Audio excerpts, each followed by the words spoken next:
4000 visiteurs en 2006, autour de 15 000 le week-end dernier. En seulement 4 ans, la Chaise-le-Vicomte s'est imposée comme un des grands rendez-vous pour les amoureux de la chasse, de la pêche et de la nature. Résultat, les organisateurs pensent déjà à la 5e édition avec un challenge, proposer toujours plus d'animation pour étonner le public. Il faut tous les ans se renouveler, c'est-à-dire qu'une fête qui n'évolue pas est une fête qui meurt. Je peux vous garantir que l'édition 2010 sera une édition tout particulièrement riche en événements et nous avons notamment un spectacle que je ne trahirai pas aujourd'hui mais qui devrait, je pense, faire grand bruit dans le monde rural en Vendée. En proposant ce rendez-vous en 2006, les organisateurs avaient un objectif, faire connaître le monde de la chasse et plus largement celui de la ruralité et de ses pratiques culturelles. Bref, faire de cette fête une vitrine.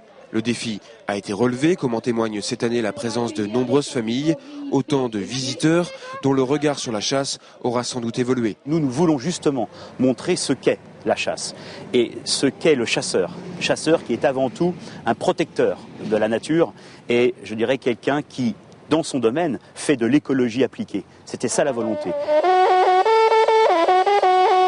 En constante progression, la fête de la chasse, de la pêche et de la nature, c'est qu'elle doit éviter un écueil.